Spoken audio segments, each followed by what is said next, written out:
If you look at satellite imagery of the Korean peninsula at night, you see South Korea and China glittering with infrastructure. In the middle, there is only an absolute pitch-black void. Inside that darkness sits a government that controls exactly where you live, the clothes you wear, and even forces you to choose from a strict list of only 15 approved hairstyles. Society is divided by a rigid caste system known as songbun. This classification dictates your housing, food rations, and education based entirely on your family's perceived political loyalty to the state. The regime enforces these strict rules through a terrifying deterrent known as the law of guilt by association.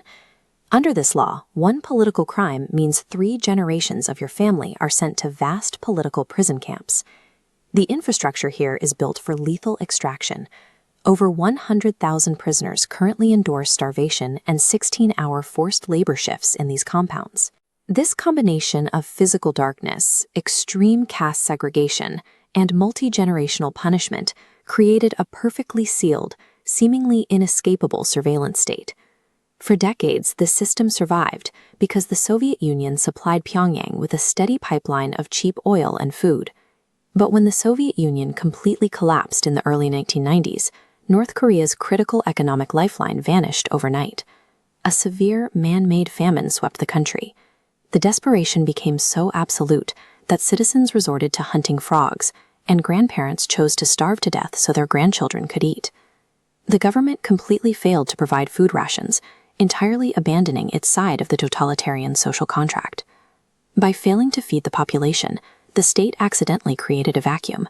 Citizens realized they had to take survival into their own hands, initiating a chain of events that would slowly fracture the regime's control.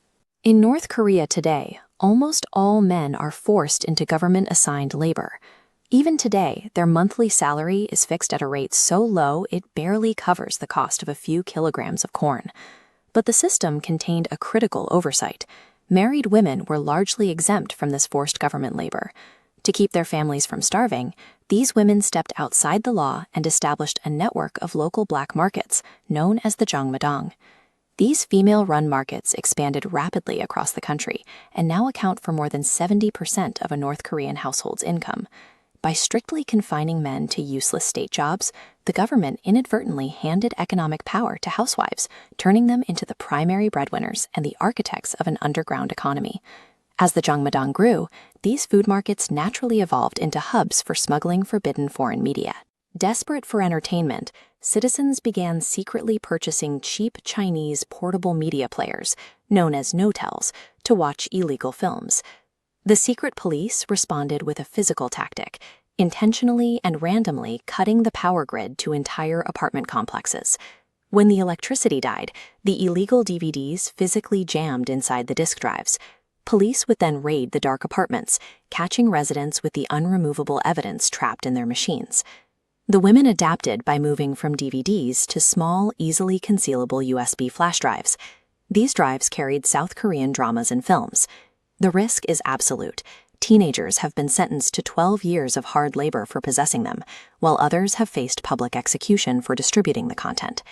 The switch to digital storage bypassed the power cut traps, ensuring that despite the state's raids, forbidden media continued to circulate throughout the population. Historically, the secret police maintained order by dividing neighborhoods into small blocks and forcing citizens, even family members, to spy on each other. The mechanics of the Jangmadang directly contradict this surveillance system.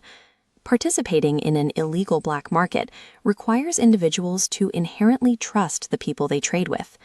The simple act of sharing a smuggled movie on a USB with a neighbor builds a bond of mutual complicity that the secret police cannot easily infiltrate. This data charts responses from defectors regarding media penetration. It reveals 81% of those surveyed had access to USB drives before leaving.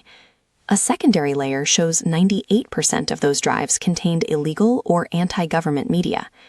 This shared reliance on the underground economy makes it difficult for the secret police to turn neighbors against one another, as the entire community is now united by the same illegal secrets.